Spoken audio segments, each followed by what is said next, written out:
I'm JP Tuesday. And I'm Kiki Cannon. As lifelong Disney fans, the work of countless talented Disney creatives have shaped our lives. Now, as the Disney catalog expands, we're taking a journey through film and television to discover if that spark that shaped us as children lives on in adulthood. Does your favorite Disney media still cast that same spell? Join us as we find out. We are Rewatching the Magic. Hi, Kiki. Hi, Tuesday. This week we are doing Angels in the Outfield, the 1994 Disney movie, which technically is a remake. I've mentioned this at the end of the last episode. This is an in-name only remake of the 1951 MGM film, Angels in the Outfield. Now, in that 1951 movie, which is very different than this movie, was about a foul-mouthed, abusive coach who hears the voice of an angel to become a better man, a better coach, and lead his team into victory, all while a reporter is reporting on the team and also is the biggest critic of the coach. Now, keep all of that in mind when we get to the Disney version. In the 1951 film, we never see any angels. All we ever do is hear the voice of one in the coach's head. So there is there's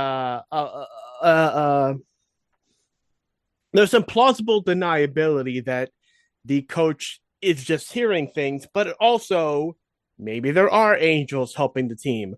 Again, it's 1951. They probably did not have the technology to show angels the way they do in this 1994 movie, but there is some plausible deniability in that 51 movie that are there angels helping them, or is he just becoming a better person and a better coach?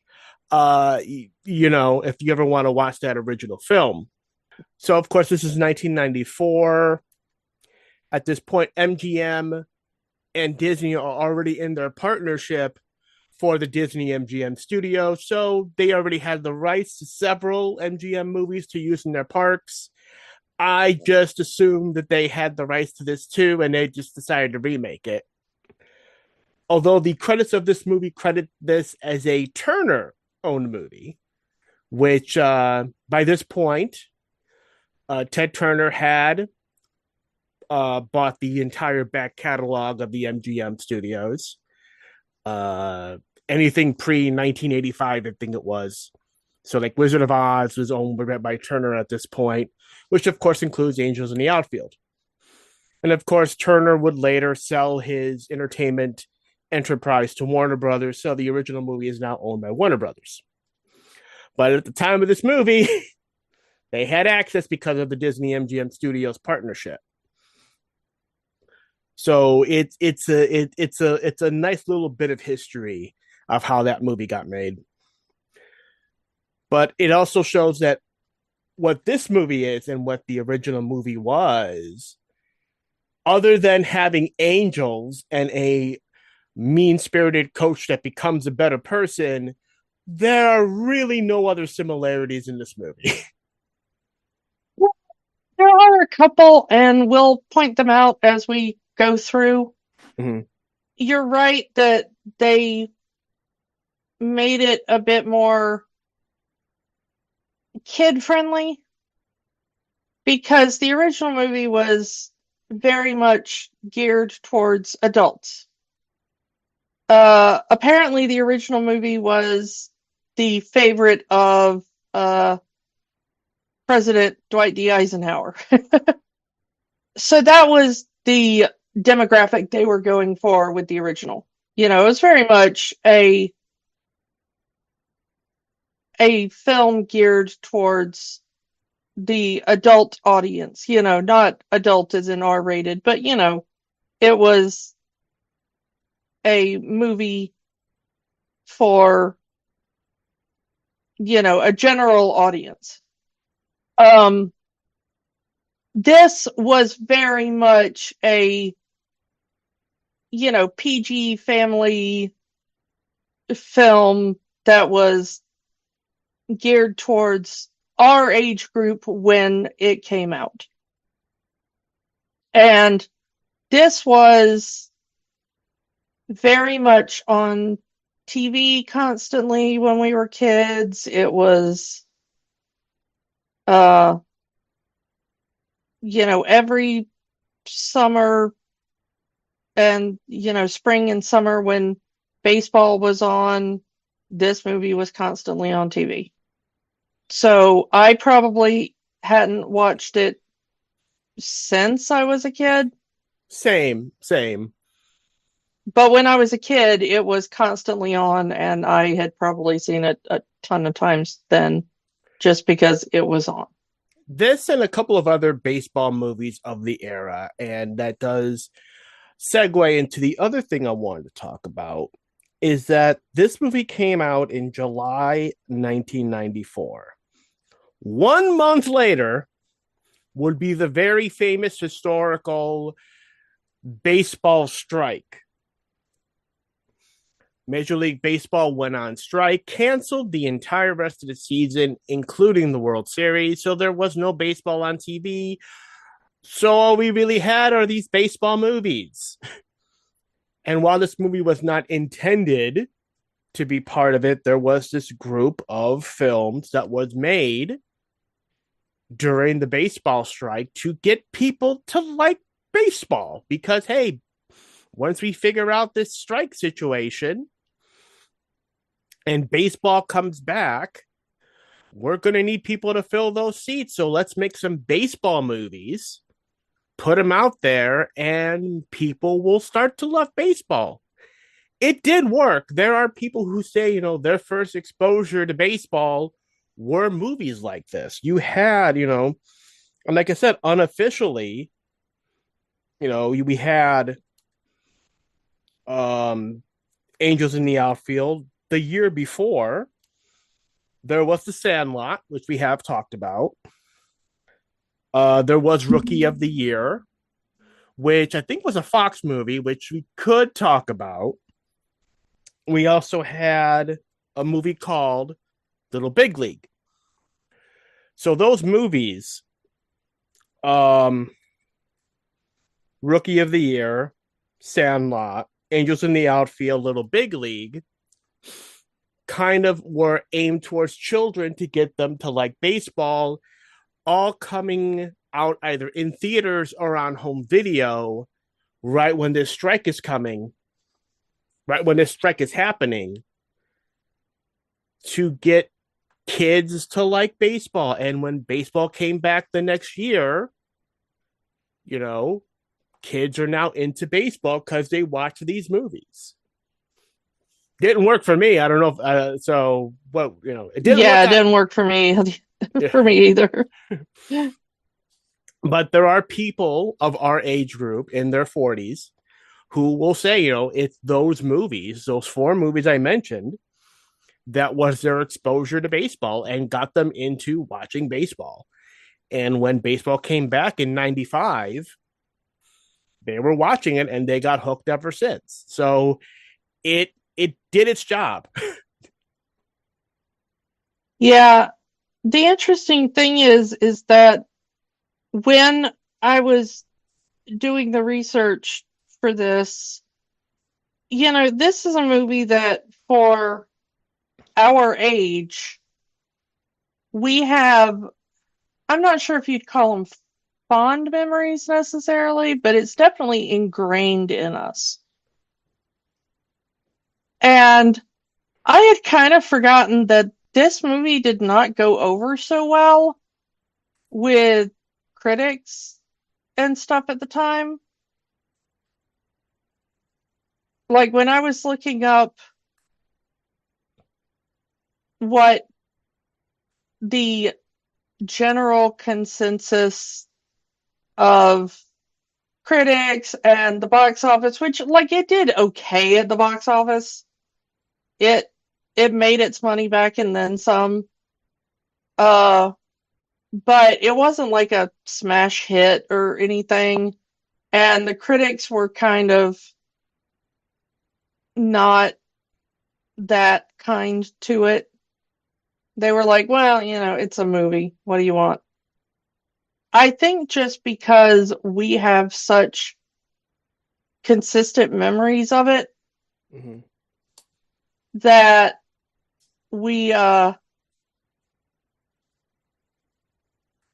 we kind of forget that in our brains.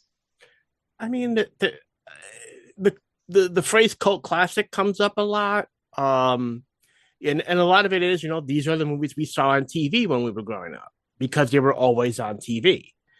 Movies that may not have been theatrical successes get that second life on home video and on cable, just being shown on TV over and over again. And this new audience of young people who probably would not have gone to see it in the theater with their parents because they were too young are now getting the exposure to these movies and falling in love with them. And granted, this is it reached the target audience, which was children. So it did its job. Yeah. So let's talk about who's actually in this movie. Our lead, our coach, George Knox, Danny Glover, the legendary Danny Glover. I mean, I don't need to tell you who Danny Glover is, and if I have to, I'm sorry. It's like, you know, We're sorry you've been living on another planet, or perhaps you've been living on a better planet. I don't know. I don't know. I mean, I can just say Lethal Weapon, and people will know who he is. Yeah. But yeah, the legendary Danny Glover. Man, does again, you could do an entire podcast on Danny Glover's career. But here he is as the foul mouth, violent coach of the California Angels here. And who's our other lead? Little baby Joseph Gordon-Levitt as our kid Roger. I mean, just a few years after this would be Third Rock from the Sun, and his career would really take off after that. Yeah. I mean, we've talked about him before because we talked about Independence Day. Yep. Yeah, this was one of his earlier films. This movie is filled with people who this would be one of their earlier films. Like, we got Adrian Brody in here before anybody knew who he was. Mm-hmm. We got Matthew McConaughey in here really early in his career. This was 1 year after Dazed and Confused. So, like, he's just starting to hit where anybody is recognizing him. Dermot Mulroney plays Joseph Gordon-Levitt's father, and I did not recognize him, but it became a point of contention in my house is like, who is that? Do we recognize him? And then looked it up. Dermot Mulroney, man, looks so different in this. It's the hair and the bad boy leather jacket he's got on. And the little weird goatee. And most of his appearance in the movie, he's wearing shades, so you can't really see his whole face. Yeah, we've also got Neil McDonough in here before he really started getting some of his bigger parts. Mm-hmm. We've talked about him before because he's in the MCU as Dum Dum Dugan. Mm-hmm. But he's in tons of other stuff at this point.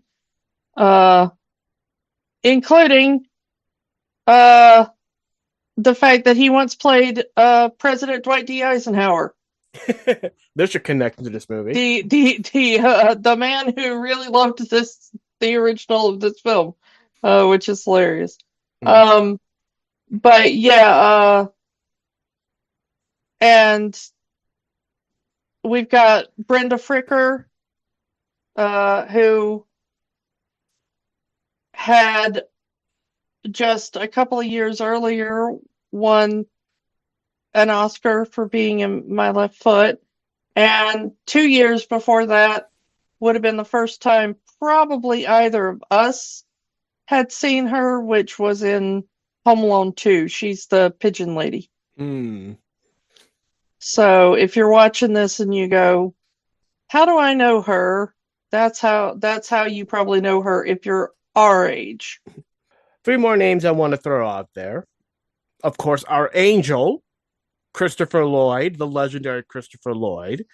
We have talked about him and when we talked about Roger Rabbit, but he's Christopher Lloyd.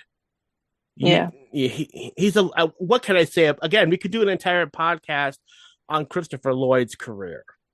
The man's a legend. And this was him doing more family friendly stuff. I believe like either the year before or the year after he would do Camp Nowhere for Disney.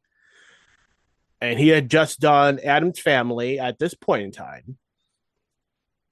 So he was doing more family friendly films at this point of in his career. So yeah. Tony Danza, the boss, who's the boss that just ended at this point. So this was him going from television to film. We had talked about that with White Man Can Jump, the how difficult it was for a television actor to go into film. Here playing Mel Clark, the aging picture of the Angels. And last one I want to talk about, the closest thing to a villain we have in our story. J.O. Sanders as Ranch Wilder, the commentator for the Angels games, the announcer for the Angels games, who has a bloody, hateful passion for this team. Specifically because of Danny Glover's character. We don't exactly know the backstory. We get a little bit of it, but not a lot. Yeah, we know that there was some kind of beef between them when they were both playing baseball in their younger years. And they were on the same team, and Ranch had caused an injury to George, and that caused George to have to retire and become the manager of the Angels instead of continuing his career.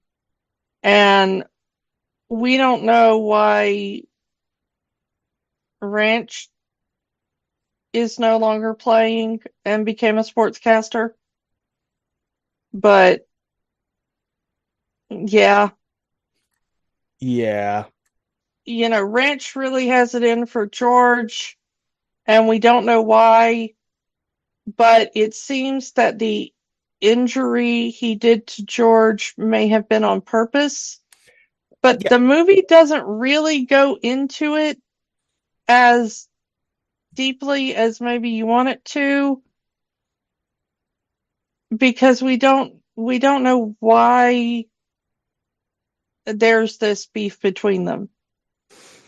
And also, Ranch is very, very cruel to his co-commentator Wally here, constantly shutting his mic off, talking over him, and he less is more. Wally, they don't want to hear you; they want to hear me. I'm the star here. It's very reminiscent of Bob Uecker's character from Major League, how he would always talk, but he didn't. But that was played for comedy because it was a comedy movie. And here it's very much he is a very intentional, mean-spirited character, and you're not supposed to like him. At the beginning of the film, you see a kind of minor skirmish after the Angels lose really badly.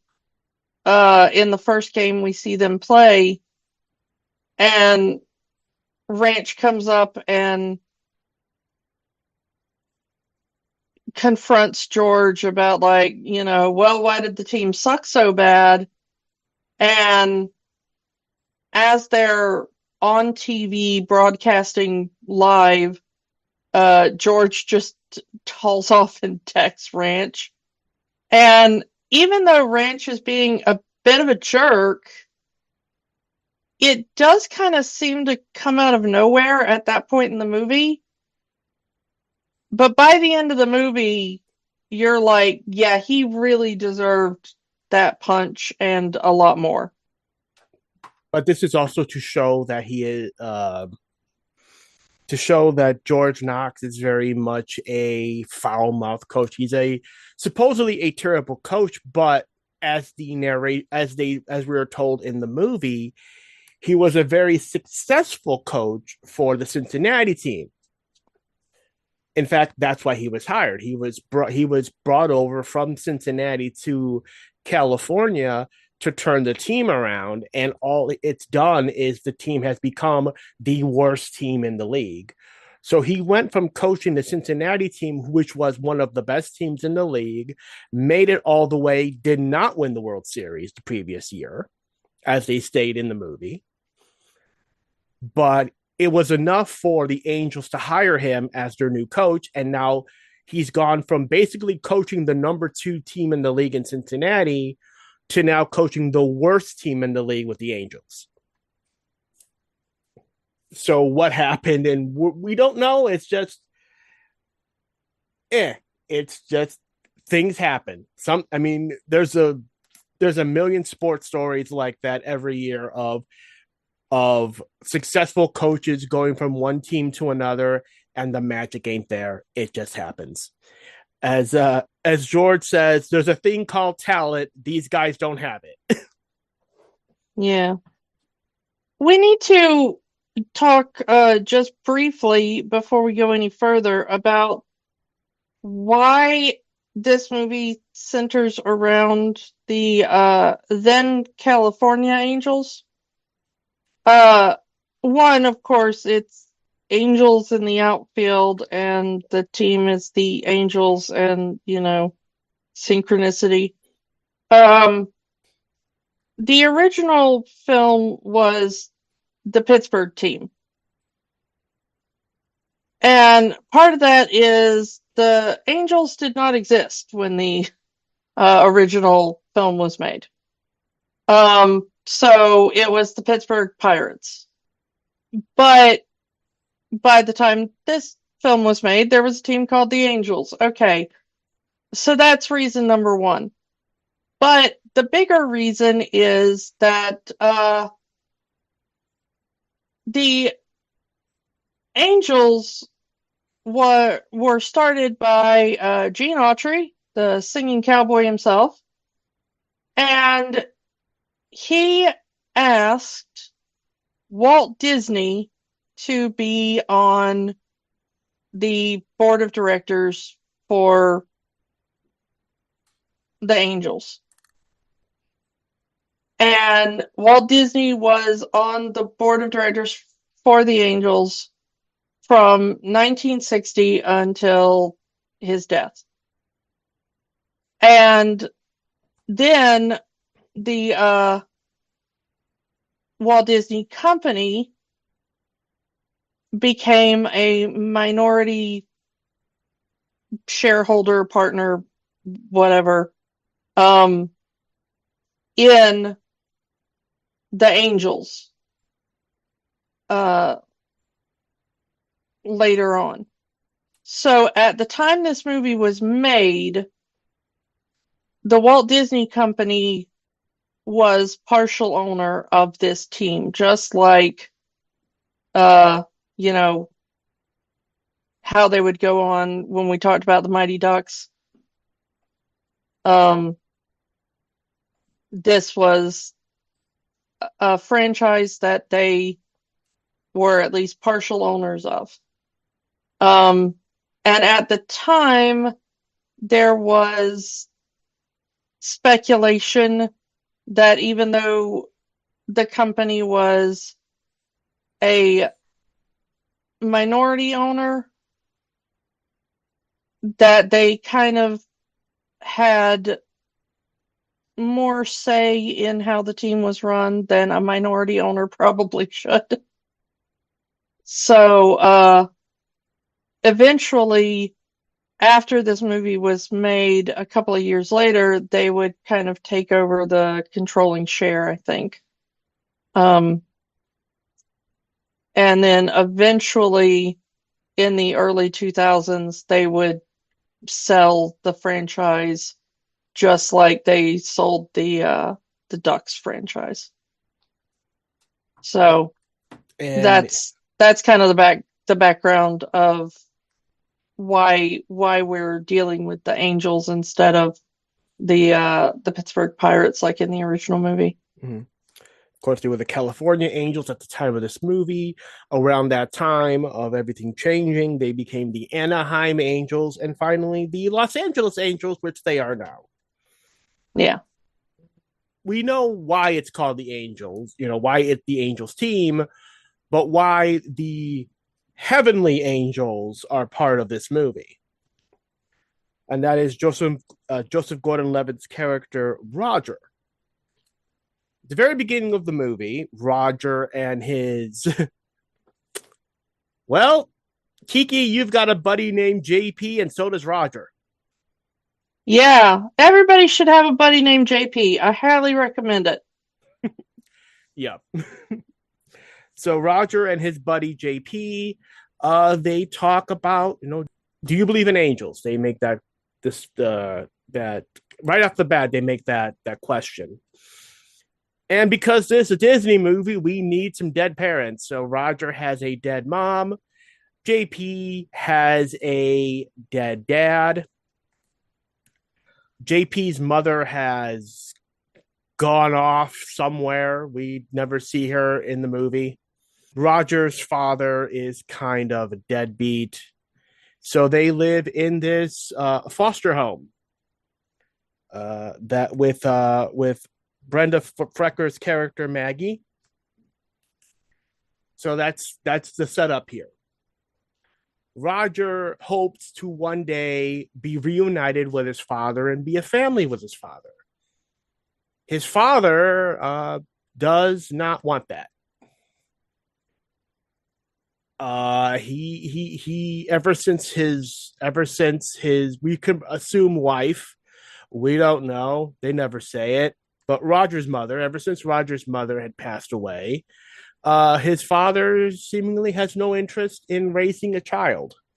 And Roger's father is in the process of giving up his parental rights to the state of California, giving up Roger. He does not want to be Roger's father anymore. He doesn't want to be a father. He just, uh he said the comment that, Roger likes the Angels because they're losers. Your mother loved the loser too. Very hard on himself. But he I'm guessing in his point of view, this is what's best for Roger. He cannot be the father that Roger needs. So he is going to give him up to the state in hopes that he'll have a chance to have a better life. Roger does not want this. Roger wants to be with his father. Roger wants himself and his father to be a family. And he even asked his father, when are we going to be a family again? And Roger's father tells him, when the Angels win the pennant. And this kid, lovely innocent kid, misunderstands this and makes a prayer to heaven, to the Angels, to come and help his team win a little bit, because if the Angels start winning, then that means his father's going to come back and they'll be a family again. Poor innocent child. This is very much a when you wish upon a star moment. Kiki, I would love to hear the story of yourself and various other women who got telephone calls in October of 2016 of all the men they said that they'll go out with them when the Cubs win the World Series. I'm so not into baseball. I never said that to a dude, so I got nothing. If you are a woman who said that to someone and had a call, leave us a comment on social media. Tell us your story. Yeah, I'd love to hear that story, honestly. And honestly, I feel sorry for you if that happened to you.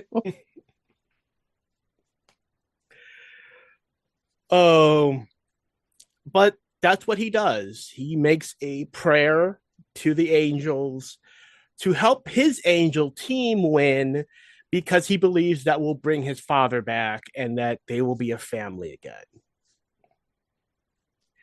And we enter Christopher Lloyd's Al, the angel.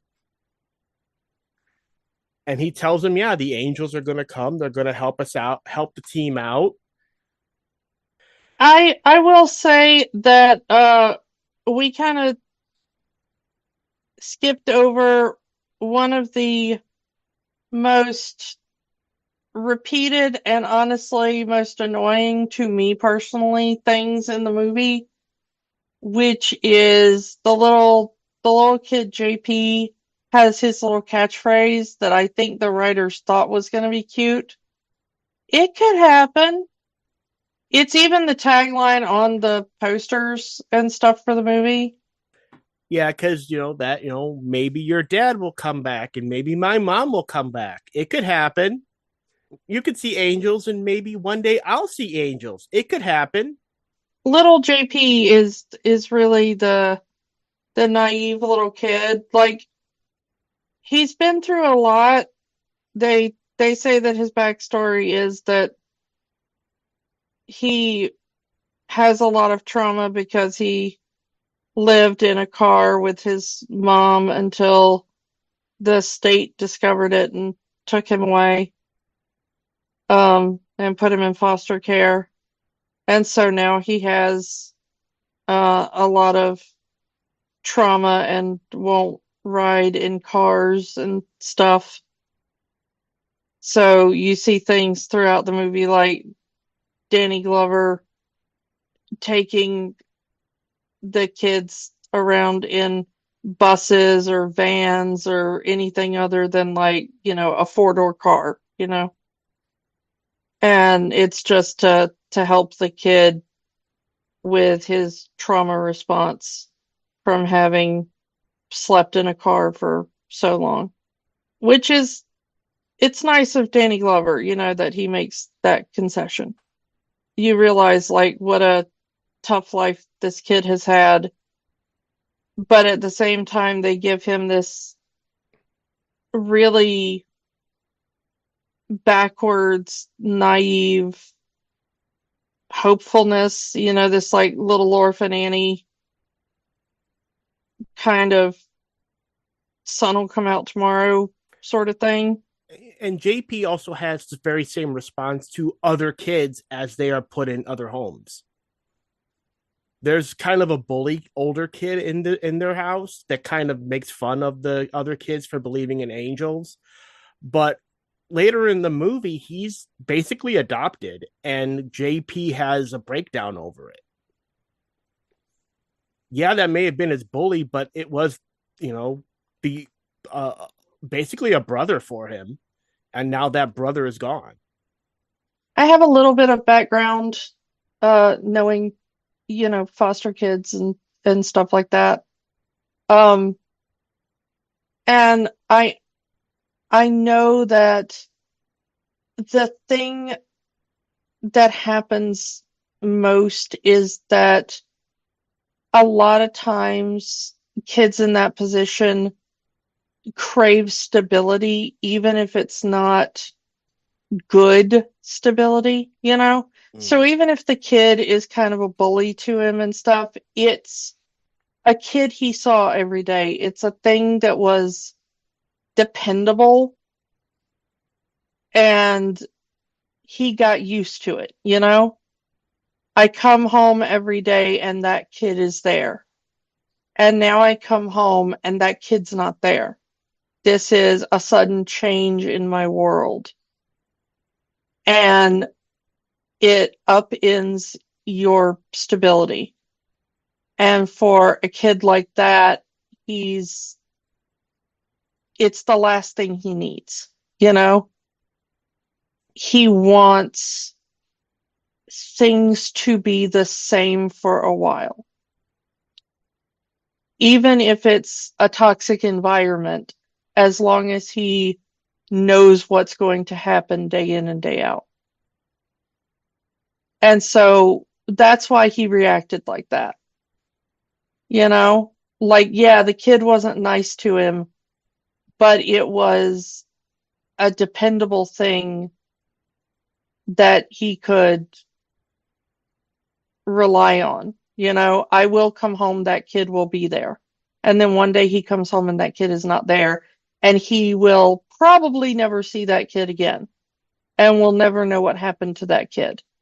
It is yet another hole in his life.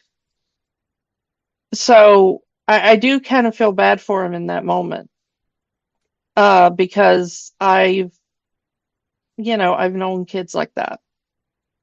My heart goes out to that character in that moment, when he's so upset.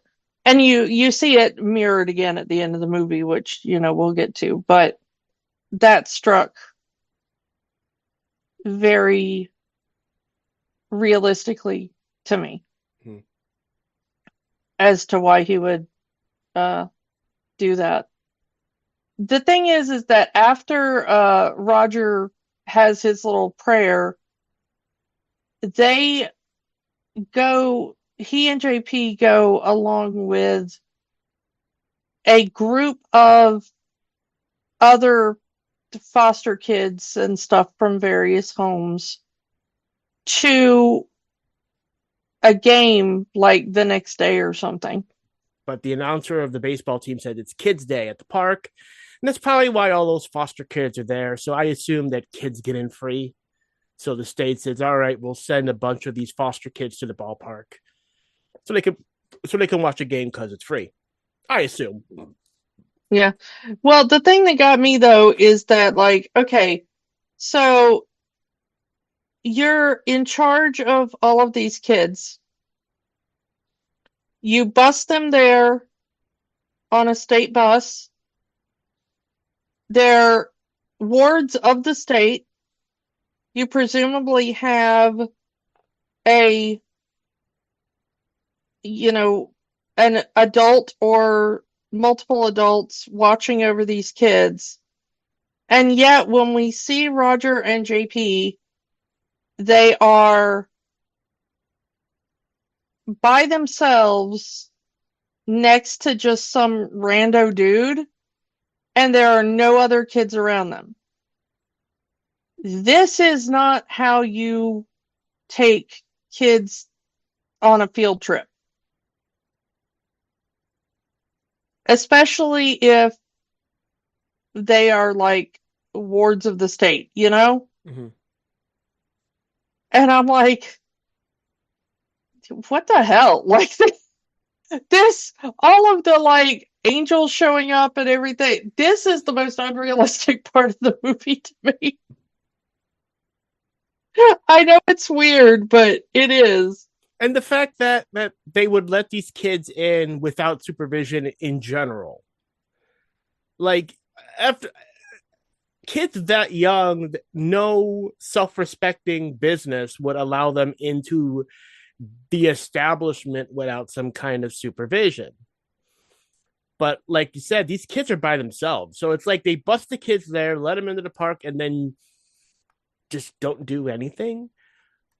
Maggie says that she doesn't go to these games because she's not a baseball fan. But you have to have someone watching these kids, whether you're a fan of the game or not. You have to make sure that these kids are all right, that something doesn't happen to these kids while they're in the park. And you're right, like, where is the supervision? If these are wards of the state, shouldn't someone from the state be watching these kids? Yeah, I mean, you've been on school field trips before. Yeah. You were always like in a group together with, like, a teacher or two or a parent that was there watching or whatever. And like that's just how these things work. So th- what? I don't know. It was just a thing that bugged me. The plot needs to happen, so these kids need to be by themselves so Roger can see the angels. Yeah. But yeah, this is where we actually get to the angels part of the plot where Roger sees a ball of light turn into really bad special effects. These do not hold up. We talk about whether or not special effects hold up. These do not hold up. Um, and we go into slapstick comedy for a little bit. You know, they lift Matthew McConaughey off the ground. Uh, they help one of the batters hit a ball so hard that it shatters the bat and the ball. Yeah. Yeah. This, if you've ever seen this movie, this is the part of the movie you remember. And then Christopher Lloyd shows up and is like, hey, yeah, there's angels, but you can't tell anybody or else they'll run away because angels are scaredy cats or something. Angels don't like the attention. Like, if they knew we were here, if they knew we were watching them, they'll never leave us alone. And apparently angels really like to play baseball. The explanation that seems to be the explanation of why. Because apparently angels really like the game of baseball. And they just go around helping random teams to so they can play the game. Field of Dreams, this ain't. But yeah, the Angels, they finally win a game thanks to the interference of these of the actual Angels. Their first win seemingly of the season. Yay. And because this is Kids Day, they are giving away they say, certain people with tickets after the game, you'll be able to meet some players and take a picture with the coach. And is that the Pine Sol lady in this movie? I honestly do not know. Okay, I'm going through the end credits. It is. It is the Pine Sol lady. Haha, nice. But so yeah, and since originally actually JP wins, it's JP's ticket that is the winning ticket, but JP doesn't like strangers. Again, trauma response from his own life. So he gives his ticket to Roger so Roger can get the picture taken. And it is in this situation where we are introduced to Tony Danza's character, Mel Clark. Mel Clark is an aging ball player. His best years are behind him. He was a big star in the 80s, but it's the 90s now.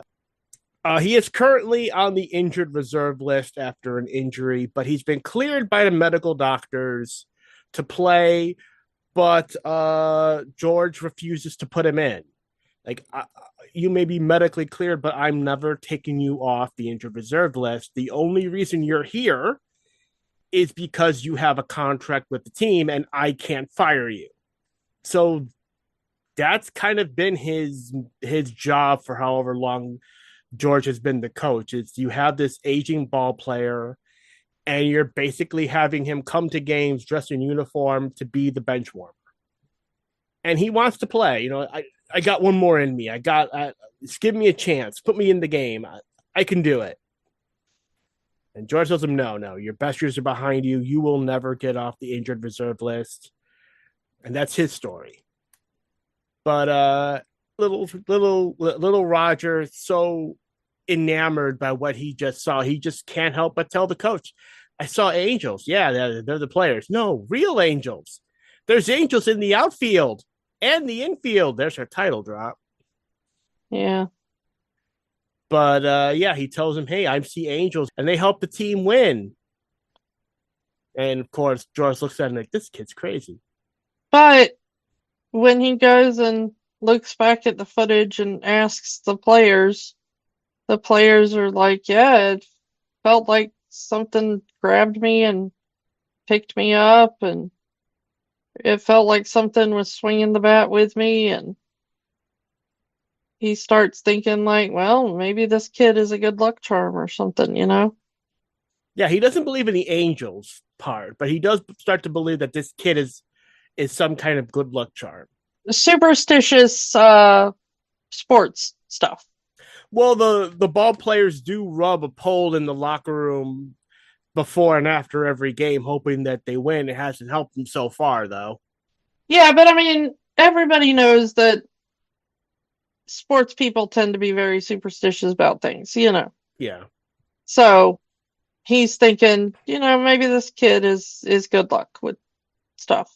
So he arranges the Roger and JP to be at every game now because he believes the kid is good luck. And whenever Roger does see an angel, he's flagging down the coach. He invests a flapping wing motion to signal, "Hey, an angel is here," and he's going to help a certain player. And George starts to become a believer because whenever Roger is gives the signal, that player actually does something good.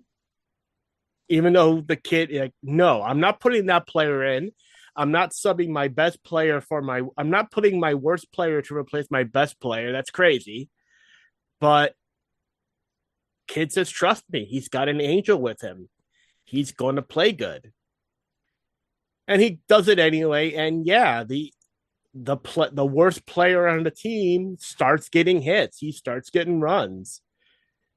The team starts turning it around. The team starts winning, and Tyler Negron, who plays the coach's assistant, I feel so bad for that character because like he starts out because the previous assistant got fired at the beginning of the movie, and now he's regulated to being babysitter for these two kids, and JP has to cover for Roger seeing angels to make sure nobody knows about the angel thing. So he's like spilling drinks on him so he can go clean himself, and he's asking for to go to the bathroom or for more snacks or soda or whatever, constantly bugging this guy to get out of the stands so Roger can talk to the coach about the angels and not blab the secret. Can you imagine being this guy? Like, this is you have been hired to be the assistant to a baseball coach, and now you're babysitting these two kids, and this kid is spilling his food on you. He is being now you don't know why, but he's being this kind of brat, like, do this or I'll scream kind of situation. And you have to appease these kids because the coach thinks they're a good luck charm. Yeah, it's like so insane, and I feel kind of bad for him. But the thing is, like, the weirdest thing is that it is kind of funny that he starts wearing like a a rain hoodie over his suit and stuff so that he doesn't get stuff spilled on him. Yeah. While the baseball team Angels is being helped by the Heavenly Angels, Ranch starts questioning things. It's like, what is going on? How are these players good? They're not supposed to be good. They're supposed to stink. How is this guy getting hits when he hasn't had a hit all season? How is he running that fast? He's never run that fast in his career. And so on and so forth. Something ain't right here. I need to get to the bottom of this. So it's like this as I said before, this hatred of the team that he works for, hatred of the coach, seemingly hatred of the players. Like, this team should suck. Why are they good? Sucky team that turns into great team is just a trope in all sports movies. You can name a dozen movies that have that trope, but here we are with this movie. And like you said, very slapstick, cartoony comedy with, you know, Christopher Lloyd playing hacky sack with the baseball as the players are trying to catch it, and they end up smacking each other and all that. Yeah. And of course, the players are doing these completely incredible feats that no one can do. They're defying the laws of physics. And no one is questioning it except the freaking announcer guy. Everyone just thinks, oh, they're really good players now. Not how are they doing this? Like he's asking legitimate questions. How are they able to do all of the things that they're doing? And he's kind of treated as the villain of this movie. I get, yeah, he is the villain of this movie. I get that he is not a good person, but he's also asking the logical questions. You don't have your villain ask the logical questions if you want him to be the villain. Unless you're a Marvel movie. Yeah. The big second act moment is when the angels start helping out Mel. The angels are going to Mel, they're warming him up. Roger says, hey, you should send Mel in. He's ready. He's got an angel with him. And George is going, no, he's done. He's not the player he once was. I'm not putting him in. I'm never putting him in. And Roger just convinces, please give him this chance.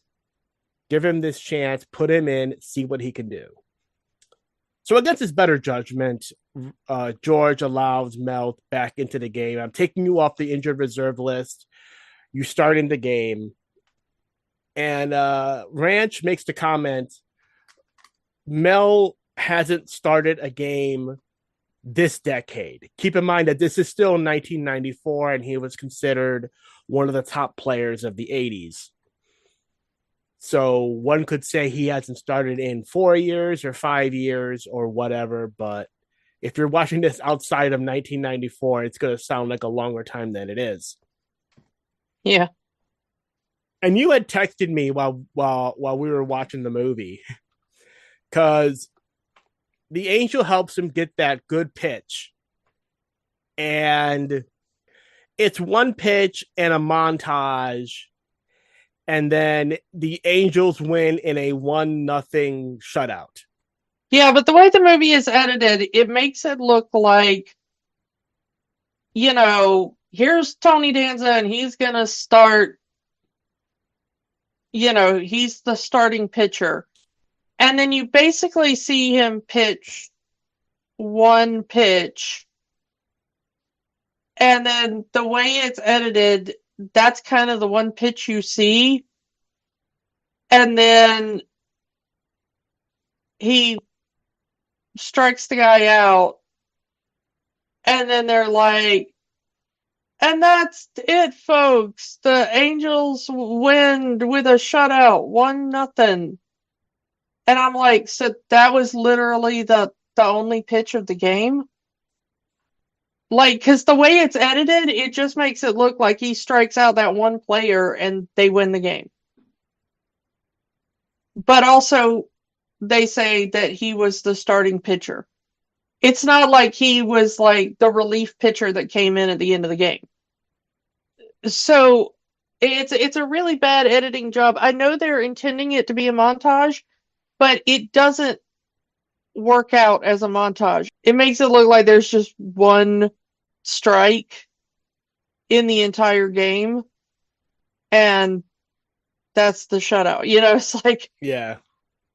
but yeah, this totally revives Tony Danza's dude's career. And everybody's like, oh yeah, we remember that you were totally an awesome pitcher. Yay. And this leads into the longer montage of game after game and the Angels winning and winning, and they become kind of this undefeated team in the second half of the season. And slowly, we see less and less of the angels. Like Danny Glover's looking over at the kid and he's saying, "Is there one?" He says, "No. Hasn't been an angel in this entire game. They're winning on their own." Which, if that had been the movie, like after they had gotten that confidence boost and they didn't need the angels anymore, and the rest of the movie is them winning on their own merit, I would have liked the rewatch a little bit more. But it's right after the montage as they go right back to the angels are helping them win.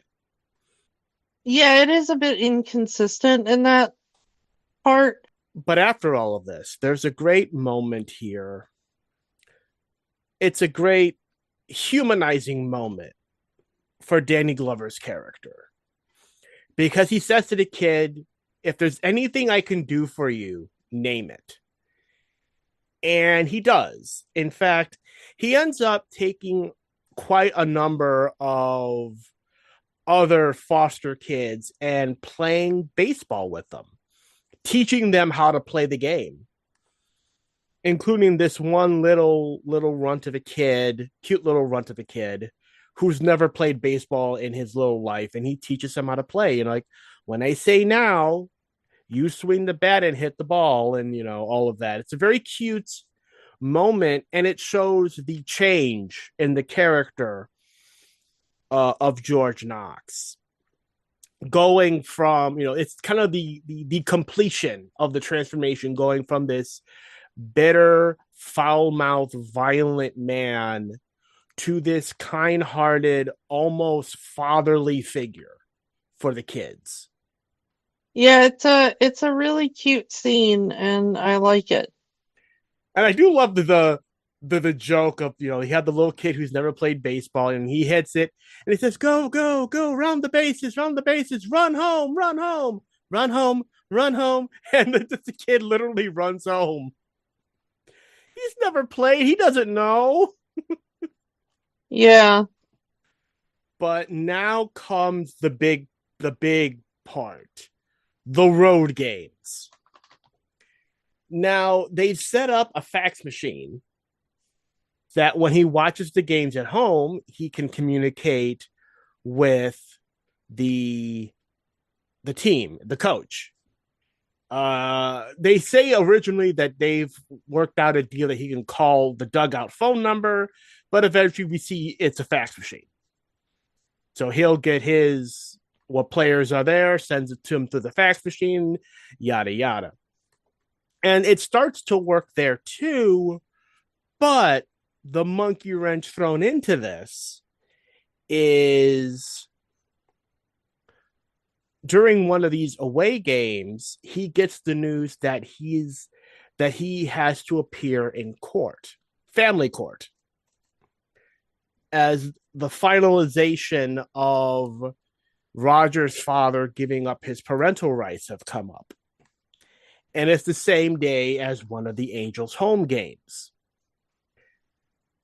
So they've tried to change the date of the case. The court's not letting it happen. So he's going to have to miss this game to go to court with the crossing fingers hopes that that Roger's little hopes and dreams that his father will finally take him back and he can finally be a family with his father. Because the Angels are winning now. Yeah, the Angels are winning now. They're a few games away from winning the pennant. We're in playoff season now. So, that's what you said, Dad. If the Angels win the pennant, we can be a family again.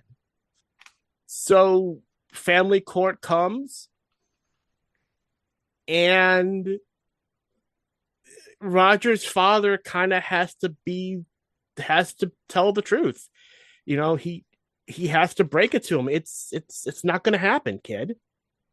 He knows what he's doing. He's officially giving up his rights as a parent to his child, officially making Roger a ward of the state. And he literally walks out of this movie. We never see him again. He walks out of his son's life. He walks right out of this movie as his son is just devastated. My dad said if the Angels win, we'll be a family again. And the Angels are winning, and my dad just walked out on my life, seemingly forever. You got to feel for the kid. The entire reason this movie is happening is because he wants to be with his father. And his father just walked out on him. And he doesn't even say goodbye, really. Meanwhile, at the ballpark, because Roger's not there, the coach doesn't know which player has the angel and which one doesn't. And poor old JP, he tries to focus, he tries to see an angel, and it's not working. He can't see the angels, and he just has the Angels lose the game because Roger isn't there to tell the coach which player to send in. And JP's having a breakdown because he's tried to see the Angels and he feels it's his fault that the Angels lost the game. And it's not his fault. I mean, it's not his fault he can't see them. He's apologizing so much to George, I tried, I can't see the angels and everything. And he's overheard by Ranch, who goes up and it says, what do you mean you can't see the angels?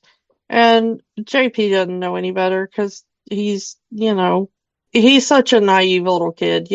Bless that kid's heart. Yeah. Really. And so he spills the beans to Ranch, and Ranch ends up mocking George and causing all sorts of trouble.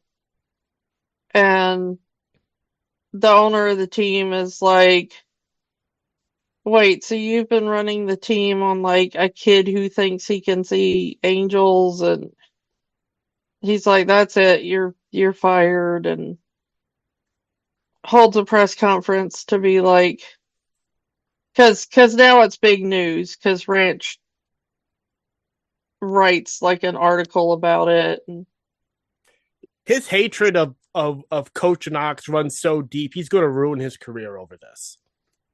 yeah.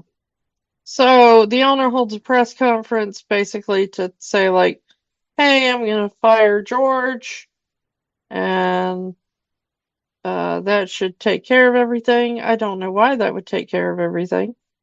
They were winning. But they were winning because he thought he could see angels. So it's like, oh, that you're crazy. Who cares? It's. I mean, let's just put it this way. He is the owner of a baseball team. His money is made on if he has a winning team.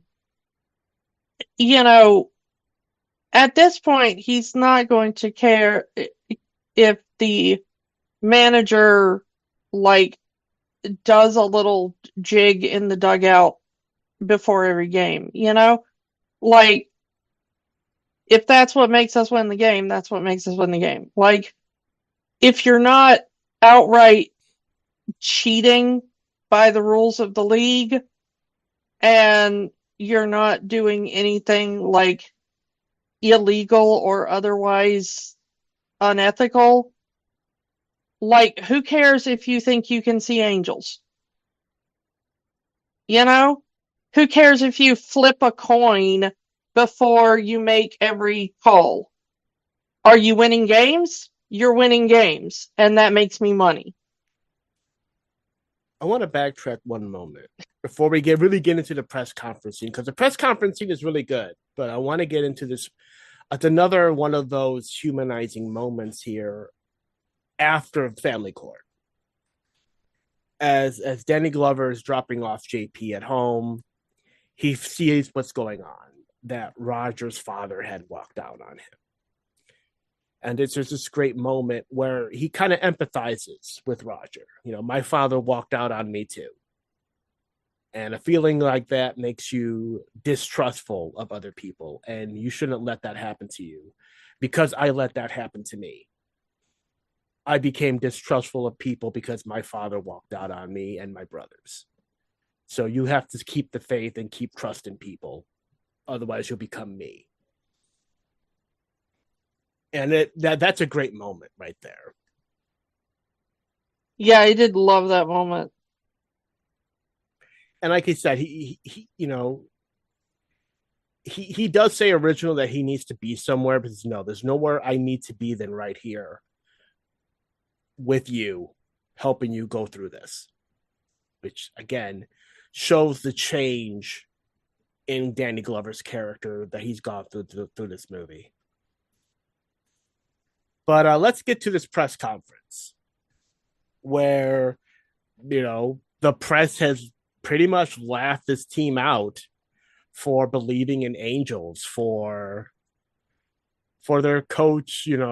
Your coach sees things.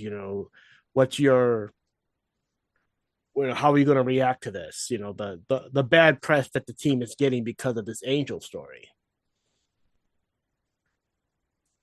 And he was George Knox was going to read this prepared statement where he resigns from his position and all that, but then he sees Roger and JP walk in, and he just decides to speak from the heart.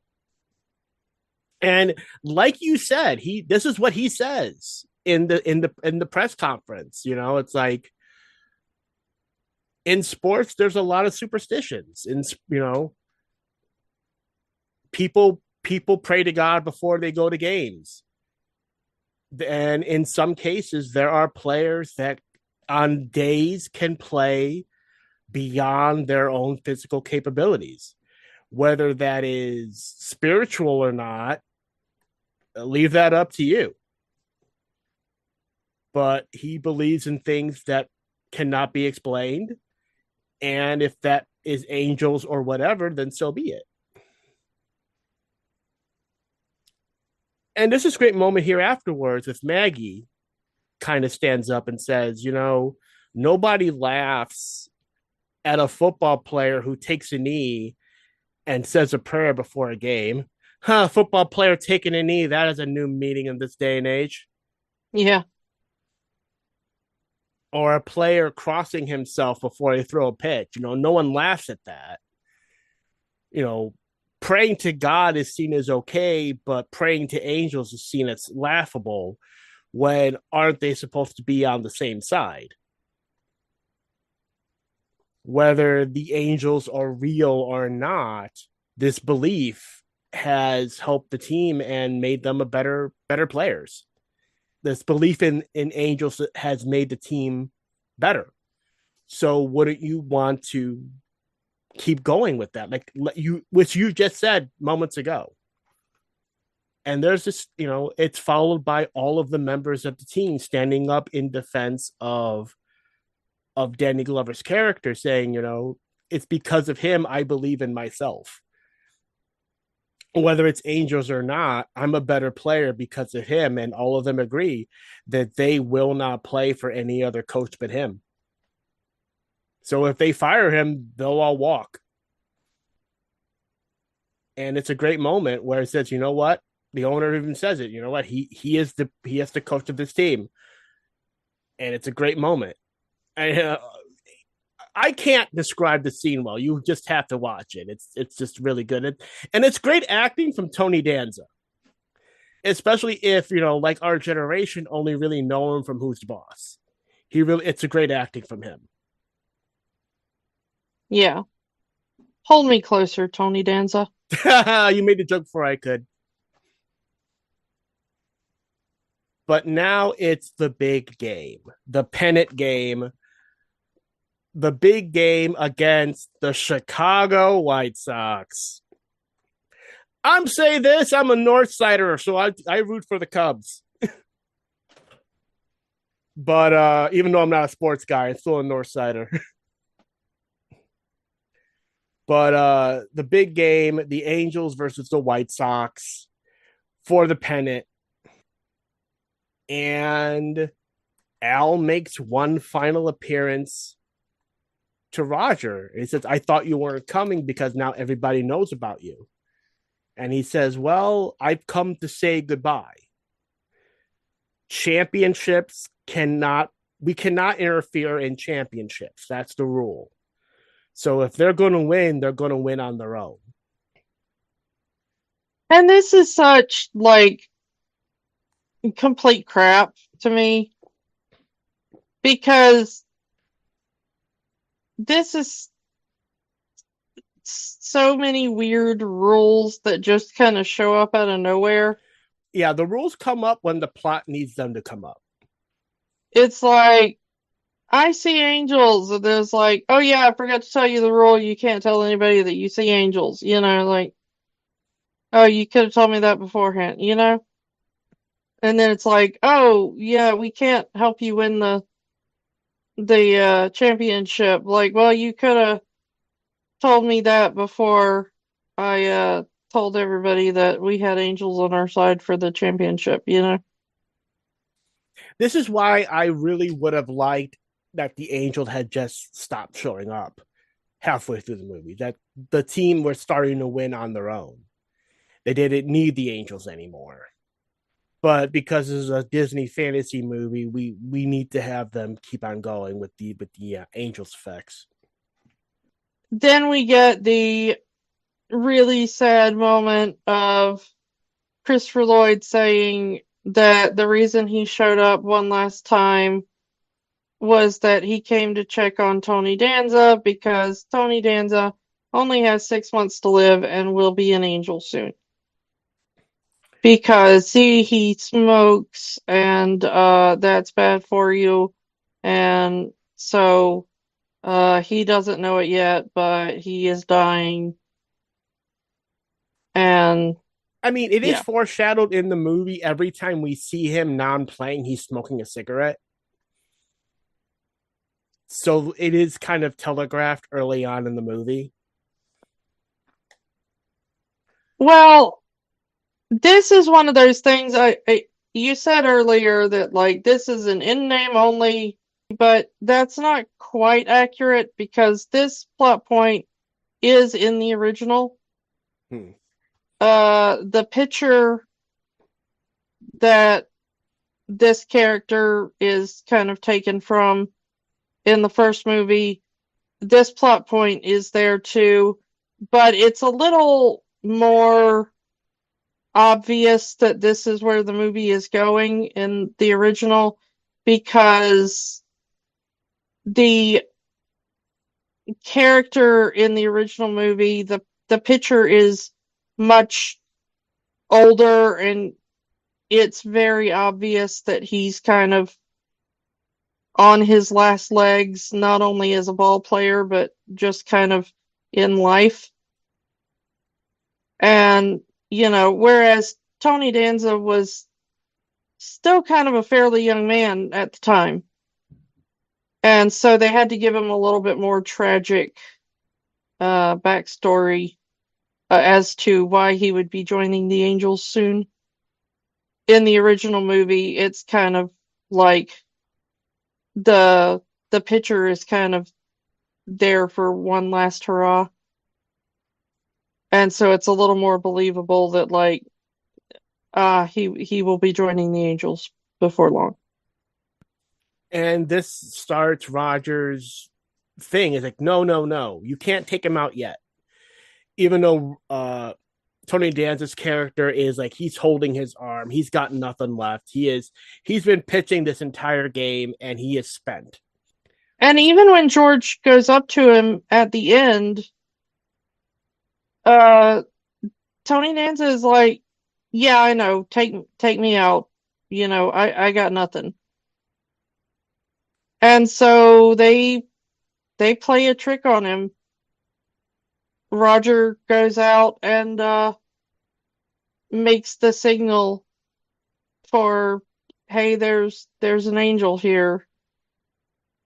And JP comes up behind him and starts making the signal, and then all the other players do, and then everybody in the stands who are now wearing like angel wings, like a bunch of them have these like Homemade angel wings and yeah, halos. like Yeah, they're wearing halos or little white angel wings that they've made out of cardboard or whatever, you know. Um, and so everybody in the stands up and starts flapping their arms and everything. And Tony Danza's like, I got an angel with me. I can do it. And It's the last pitch of the game. If he strikes this dude out, the Angels win. But if he hits it, they lose. Typical end of baseball movie trope. yeah, But Roger, I mean, the whole thing is because Roger now knows that Tony Danza's character is going to die in 6 months. He wants him to end his what could be his final game as a full-time player to finish that game. Finish your last game as a full-time player before we get into, the World Series. yeah. But the thing is that the guy hits the ball, and now it's up to Tony Danza to catch it.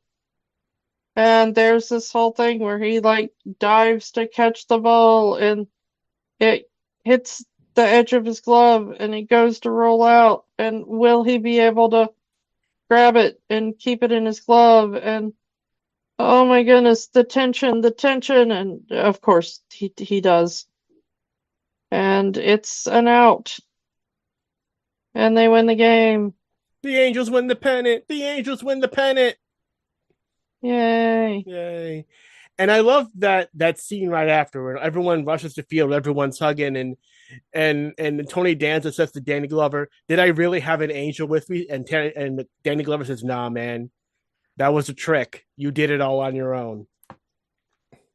At this point, Ranch finally gets his comeuppance as the owner fires him.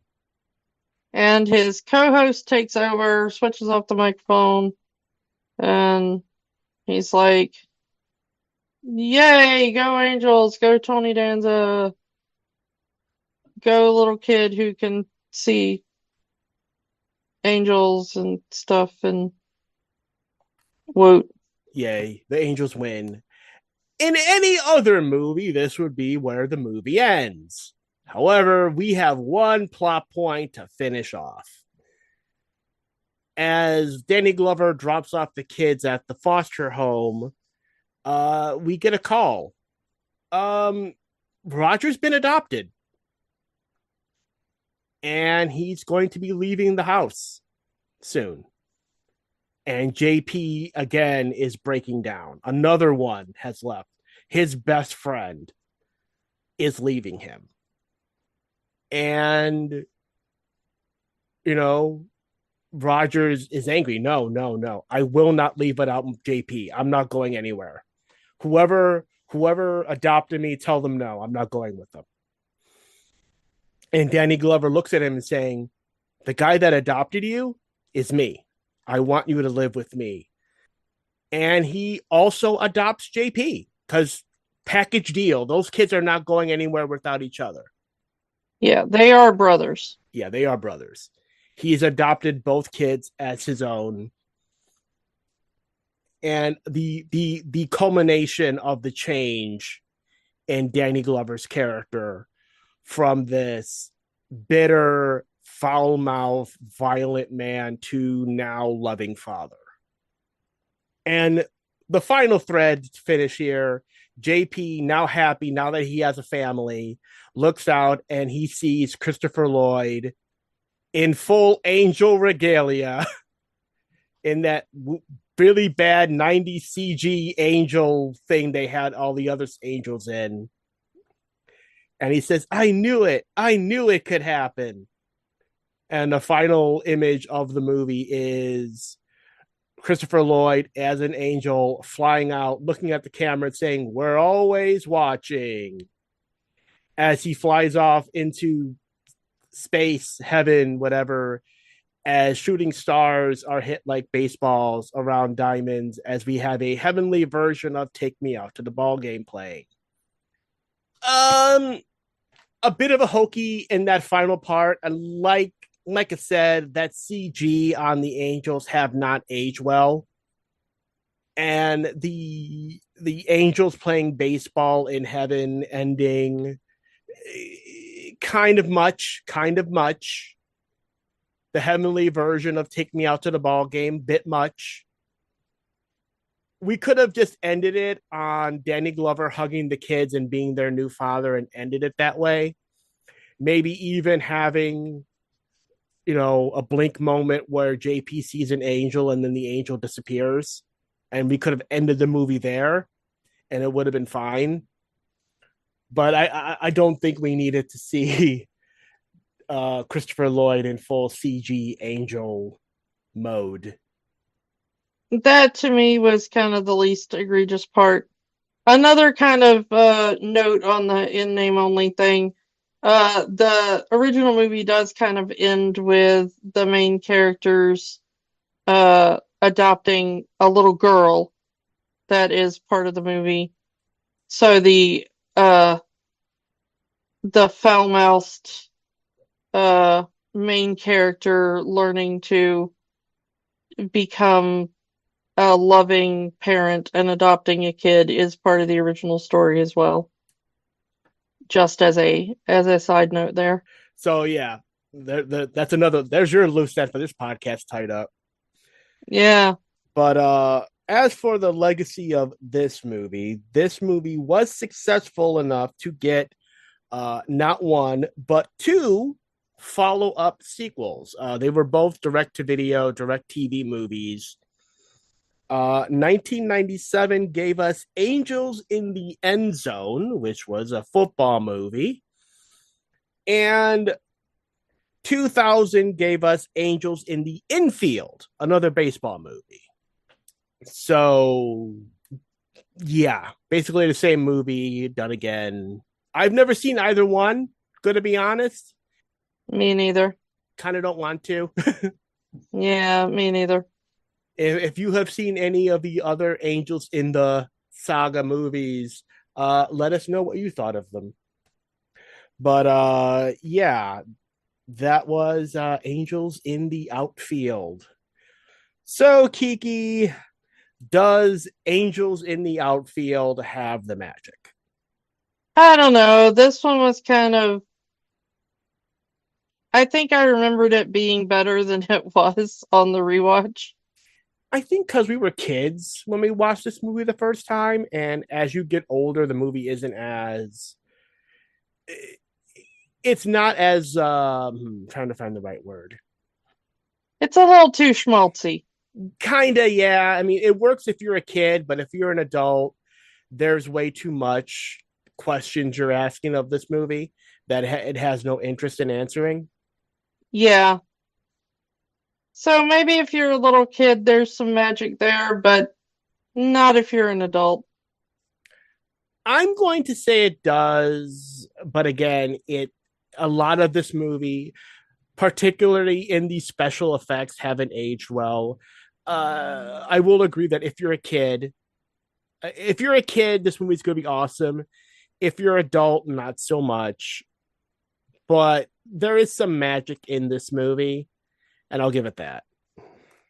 It is interesting to see a lot of these actors before they were well known. Mm. So it is kind of a bit of a time capsule. We will return in 2 weeks' time for our next episode, which is our annual Star Wars episode, because unfortunately we are not going to be able to do an episode on May the 4th. We're going to be doing it next week, just in time for the new season of Andor. We're going back to Rogue One. So we've already covered Andor Season 1. If you want to hear our thoughts on Andor Season 1, go back to that episode. Come back in 2 weeks' time for Rogue One, the Star Wars movie, and we will talk to you all next time. Bye. Bye. Don't let the magic stop here. Keep the conversation going.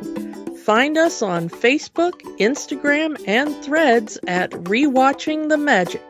We are also on Blue Sky, rewatchingthemagic.bsky.social. And new episodes are available at rewatchingthemagic.podbean.com and youtube.com/@rewatchingthemagic. Remember, the magic is for everyone.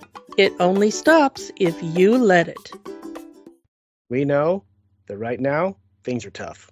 But in the words of Jim Henson, the only way the magic works is by hard work. But hard work can be fun. Check out our show notes for ways that you can help.